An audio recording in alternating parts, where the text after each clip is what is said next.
ప్రేక్షకులకందరికీ స్వామి వెంకటేష్ నమస్కారం.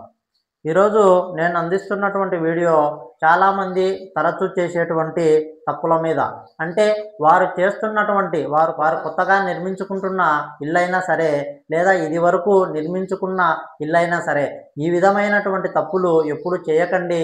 ఇది పూర్తి వాస్తు దోషం కిందికే వస్తుందనే ఈ వీడియో నేను ఇప్పుడు చేయడం జరుగుతూ ఉంది. కాబట్టి ఈ వీడియోలోకి వెళ్ళే ముందు నా ఛానల్ను ఖచ్చితంగా సబ్స్క్రైబ్ చేసుకోండి, లైక్ చేయండి, మీ బంధుమిత్రులకు షేర్ చేసి అదేవిధంగా నా నోటిఫికేషన్ వచ్చే విధంగా బెల్ ఐకాన్ నొక్కండి. ఇప్పుడు వీడియోలోకి వెళ్ళడం జరుగుతూ ఉంది.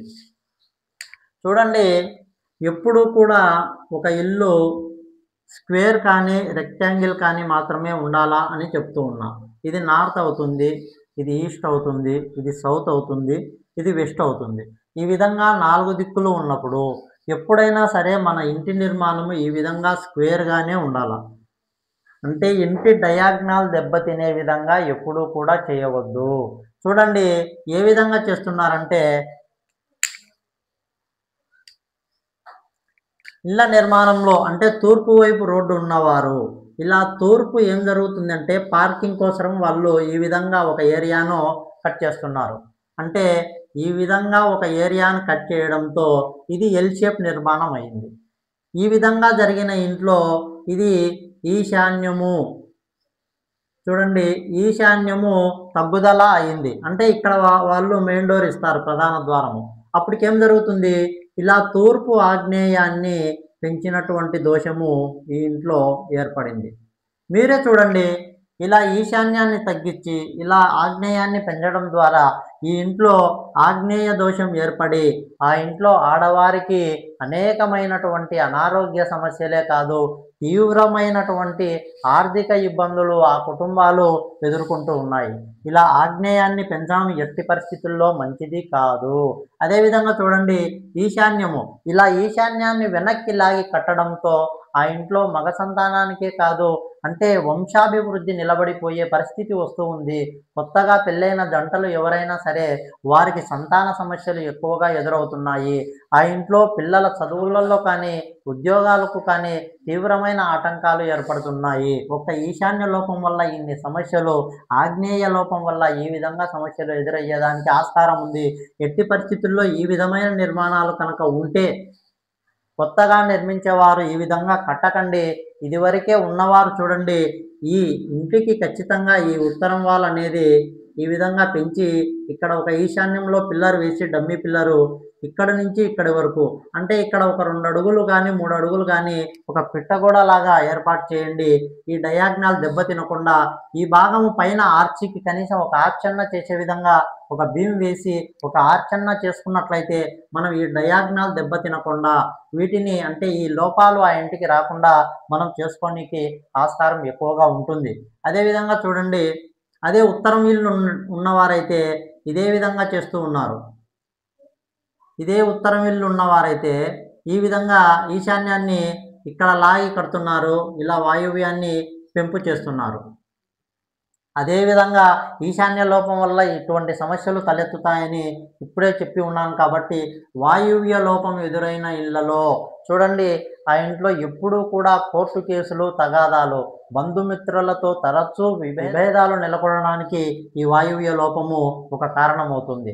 అంతేకాదు భార్యాభర్తల మధ్య విడాకుల వరకు, అంటే తరచూ సమస్యలే. వాళ్ళు మెంటల్గా ఆ కుటుంబం మొత్తం కూడా తరచూ డిస్టర్బ్ అవుతూనే ఉంటుంది.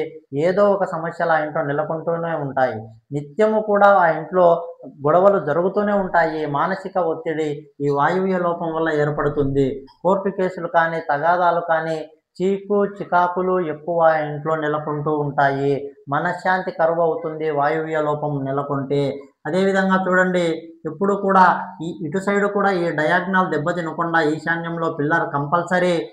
వారు ఉత్తరం వైపు కనుక ప్రధాన ద్వారం ఉన్నట్లయితే ఇటు సైడు ఒక తూర్పు వైపు వాళ్ళకు ఒక 2 అడుగులు 3 అడుగులు పిట్టగోడ పెట్టి దీన్ని బ్యాలెన్స్ చేయవలసిందిగా తెలియజేస్తున్నాను. అదేవిధంగా చూడండి, పడమర వైపు రోడ్డు ఉన్నవారు ఈ విధంగా ఎల్ షేప్ నిర్మాణాలు చేస్తూ ఉన్నారు. ఇక్కడ వాయువ్యాన్ని తగ్గిస్తున్నారు, ఇలా నైరుతిని పెంచుతున్నారు. ఎట్టి పరిస్థితుల్లో అయినా మీరు చూడండి, తూర్పు కానీ ఉత్తరం కానీ కొంచెము అటు ఇటు అయినా కూడా పెద్ద సమస్యలు అనేవి ఉండవు.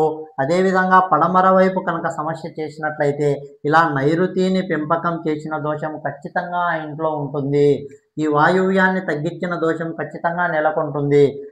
పడమర నైరుతి కానీ ఇలా దక్షిణ నైరుతి కానీ అంటే ఇలా దక్షిణం వైపు ఉన్నవారు ఎల్ షేప్ నిర్మాణము చూడండి ఈ విధంగా ఇలా చేస్తూ ఉన్నారు. ఎప్పుడైనా సరే పడమర నైరుతి కానీ దక్షిణ నైరుతి కానీ ఇలా పెంపు కనుక చేసినట్లయితే ఆ ఇంట్లో తీవ్రమైన నష్టాలు ఖచ్చితంగా జరిగి తీరుతున్నాయి. నైరుతి అంటేనే చాలా ప్రమాదకరమైనటువంటి స్థలము. ఈ భాగంలో ఎప్పుడూ కూడా మనము దోషాలు చేయనే వద్దు. ఈ విధంగా పెంపు గల ఇళ్లలో మీరు చూడండి, ఆ ఇంట్లో పెద్దవారు కానీ అకాల మరణానికి గురి అవుతున్నారు. ఆ ఇంట్లో యాక్సిడెంట్లు సంభవిస్తున్నాయి. నిత్యం హాస్పిటల్ పాలవుతున్నారు వారు. కాబట్టి చాలా జాగ్రత్తగా ఇటువంటి ఇల్లు దివాలా తీస్తున్నాయి. ముఖ్యంగా నేను చెప్పదలుచుకుంది అది. ఈ ఇల్లు దివాలా తీస్తున్నాయి. తీవ్రమైన ఆటంకాలు ఈ ఇంట్లో కలగడానికి ప్రధాన కారణము ఈ విధంగా నైరుతి పెంపు చేయడం కానీ, ఇలా వాయువ్యాన్ని తగ్గియడం కానీ, ఇలా దక్షిణం వైపు నైరుతి పెంపు కానీ, ఇలా ఆగ్నేయాన్ని తగ్గియడం కానీ ఎట్టి పరిస్థితుల్లో చేయకండి. ఇటువంటి నిర్మాణాలు చాలా ప్రమాదము. అదేవిధంగా మీరు చూడండి, ఒకవేళ ఈ విధంగా ఉన్నట్లయితే ఖచ్చితంగా ఈ వాయువ్యంలో మీరు పిల్లర్ వేసుకొని తీరాల్సిందే. ఇలా వాయువ్యంలో పిల్లర్ వేసుకొని ఇలా ఉత్తరం వైపు ఒక పిట్టగోడలాగా ఏర్పాటు చేసుకొని ఒక 3 అడుగులు ఇక్కడ ఒక ఆర్చి కనుక ఏర్పాటు చేసుకున్నట్లయితే ఈ డయాగ్నల్ దెబ్బ తినకుండా ఉంటుంది. అదేవిధంగా దక్షిణం వైపు ఇల్లు ఉన్నవారు కూడా అంతే. ఈ విధంగా ఒక పిల్లర్ ఏర్పాటు చేసుకొని అంటే దక్షిణ ఆగ్నేయంలో ఒక పిల్లర్ ఏర్పాటు చేసుకొని ఇక్కడ ఆర్చి కనుక వేసుకొని ఒక 3 అడుగులు అంటే తూర్పు వైపు వాళ్ళకు ఒక 3 అడుగులు పిట్టగోడ ఏర్పాటు చేసుకున్నట్లయితే ఈ డయాగ్నల్ దెబ్బ తినదు. స్క్వేర్ మోడల్ రావడానికి ఆస్కారం ఉంది. కాబట్టి ఇటువంటి లోపాలు ఎప్పుడూ కూడా చెయ్యకండి.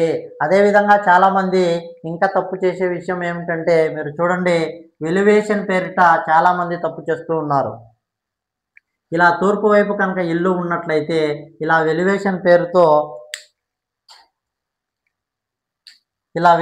పేరుతో ఏం జరుగుతుంది, ఇక్కడ తాపలు వస్తాయి.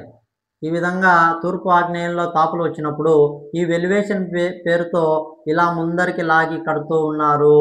ఎప్పుడు కూడా ఈ విధంగా మరలా కూడా ఇది ఎల్ షేపే అవుతుంది. అంటే అప్పటికి తూర్పు ఆగ్నేయాన్ని విపరీతంగా పెంచుతున్నారు.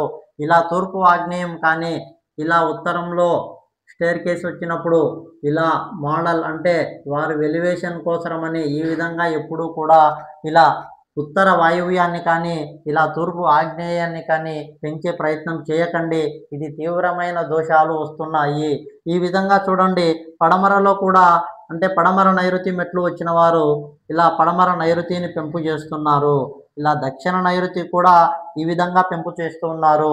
ఎట్టి పరిస్థితుల్లో ఈ విధమైనటువంటి పెంపులు మంచివి కావు. ఆ ఇంటికి పూర్తి ఇల్లు ఇలా డయాగ్నల్గానే ఉండాలా. ఈ విధంగా పెంపు అంటే అవి ఖచ్చితమైన తీవ్ర దోషాలనే మనకు అంటే మనం ఇంటి ఎలివేషన్కు ఇంటి అందం కోసం మనం చూస్తున్నామే కానీ ఇలా వాస్తులోపాలు ఎదురవుతున్నాయని చాలామంది గమనించడం లేదు. ఎట్టి పరిస్థితుల్లో ఇటువంటి దోషాలు మనం చేసినట్లయితే మనం చేజేతులారా కోరే నష్టాలు మనం కొని తెచ్చుకున్నట్లు అవుతుంది. కాబట్టి ఎట్టి పరిస్థితుల్లో ఇలాంటి పెంపకాలు ఏ ఇంటికి కూడా మంచివి కావు. అదేవిధంగా చూడండి, ఎప్పుడైనా సరే మనం ఒకవేళ కొద్దిగా వెలివేషన్ అందంగా ఉండాలా, మేము పెంచుకోవాలా తప్పదు అనే పరిస్థితుల్లో ఉంటే మీరు చూడండి, ఈ విధంగా అంటే తూర్పు ఈశాన్యాన్ని మనము వెలివేషన్గా కొంచెం భాగం ముందుకు పెంచుకోవచ్చు. అదేవిధంగా ఉత్తర ఈశాన్యాన్ని మనము కొంచెం భాగం ముందుకు పెంచుకోవచ్చు. పడమర వైపు కనుక ఇల్లు ఉంటే ఇలా పడమర వాయువ్యాన్ని మనం కొద్దిగా ముందుకు పెంచుకోవచ్చు. అదేవిధంగా దక్షిణం వైపు అయితే ఇలా దక్షిణ ఆగ్నేయాన్ని కూడా మనము కొంచెం ముందుకు పెంచుకోవచ్చు. ఎట్టి పరిస్థితుల్లో వీటిని మాత్రము మనము అంటే నైరుతి కానీ ఇలా వాయువ్యం కానీ ఇలా ఆగ్నేయం కానీ పెంపుదలలు ఎట్టి పరిస్థితుల్లో మంచివి కావు. కాబట్టి మీరు ఒకవేళ పెంచుకోదలిస్తే ఇలా ఈశాన్యాన్ని ఇలా తూర్పు ఈశాన్యం కానీ, ఉత్తర ఈశాన్యం కానీ, అదేవిధంగా దక్షిణ ఆగ్నేయం కానీ, అదేవిధంగా పడమర వాయువ్యం కానీ కొద్దిగా ముందుకు వచ్చినా కూడా ఎటువంటి పరిస్థితుల్లో ఇబ్బంది ఉండదు. కాబట్టి ఇంకొక చిన్న విషయము,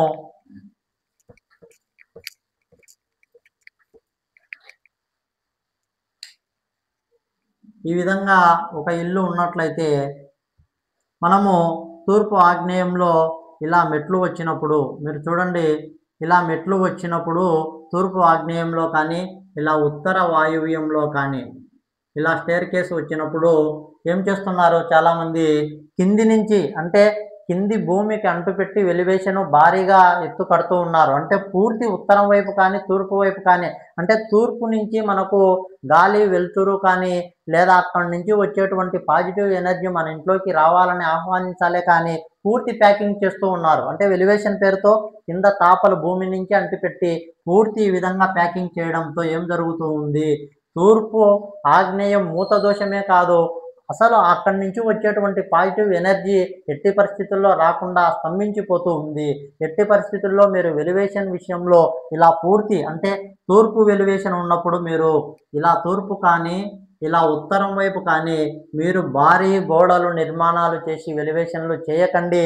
మీరు చేసుకోదలిస్తే ఎప్పుడైనా ఇలా నైరుతిలో కనుక మీకు మెట్లు వచ్చినట్లయితే ఇలా దక్షిణం వైపు కానీ, ఇలా పడమర వైపు కానీ మీరు వెలివేషన్ భారీగా చేసుకోదలిస్తే అంటే ఈ 2 దిక్కులలో మాత్రం చేయండి. ఉత్తరం కానీ, తూర్పు కానీ ఎట్టి పరిస్థితుల్లో భారీ వెలివేషన్లు చేయకండి. ఇక్కడ తూకం ఎట్టి పరిస్థితుల్లో వేయవద్దు. ఇది తీవ్రమైన దోషం కిందకే పరిగణించవచ్చు. అదేవిధంగా మెట్ల నిర్మాణం ఈ విధంగా చేసినప్పుడు ఖచ్చితంగా మీరు మనం చేసే వెలివేషన్కు మనం కట్టేటువంటి అంటే మనకు ఉన్నటువంటి మెట్లకు చేసేటువంటి వెలివేషన్కు ఖచ్చితంగా గ్యాప్ అనేది మెయింటైన్ చేయండి. ఎట్టి పరిస్థితుల్లో ఇక్కడ ఒక అడుగు మేరన్నా అంటే గాలి వెలుతురు తాపలకు వెలివేషన్కు మధ్యలో ఒక అడుగు మేరన్నా మీరు గ్యాప్ పెట్టినట్టయితే అక్కడ గాలి వెలుతురు నీరు కూడా పారే విధంగా మనము సందు పెట్టవలసి ఉంటుంది. అదేదో మనం ఊరికే నామకే వాస్తు అంటే మనం ఏం చెప్తున్నామంటే పెట్టినాము ఏదో ఒక 2 ఇంచులు 3 ఇంచులు లేదా చిన్న చిన్న గ్యాపులు ఒక బెత్తెడు ఈ విధంగా గ్యాపులు పెట్టడంతో ఏం జరుగుతూ ఉంది, ఆ మధ్యలో చెంత డస్ట్ పేరుకపోయి మరలా కూడా అవి అంటుపెట్టి కట్టినట్టే అవుతూ ఉంది. ఖచ్చితంగా ఒక అడుగు మేర మనం అటు ఇటు తిరిగే మేర ఖచ్చితంగా ఆ సందు మెయింటెనెన్స్ కంపల్సరీ అవసరం అవుతుంది. కాబట్టి మీరు చూడండి, ఇలా స్టేర్ కేస్ మెట్లు వచ్చినప్పుడు ఖచ్చితంగా ఈ పేర్లాల్గా ఈశాన్యంలో ఖచ్చితంగా పిల్లర్ వేసి డయాగ్నల్ దెబ్బ తినకుండా మనం ఖచ్చితంగా చేసుకోవాల్సి ఉంటుంది. మీరు ఏ వైపు మెట్లు ఉన్నా సరే ఇక్కడ ఆగ్నేయంలో అయినా సరే ఇలా నైరుతి నుంచి ఈ విధంగా వేసి ఇక్కడ ఖచ్చితంగా మనము ఈ డయాగ్నల్ దెబ్బ తినకుండా ఇక్కడ కార్నర్లో ఈ విధంగా వేసుకోవాల్సి ఉంటుంది.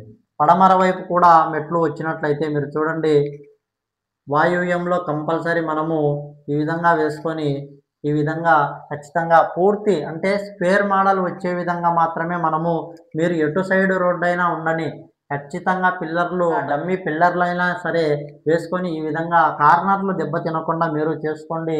ఈ విధంగా ఎట్టి పరిస్థితుల్లో ఇలా పెంపు దోషాలు అనేవి ఎట్టి పరిస్థితుల్లో చేసుకోకండి.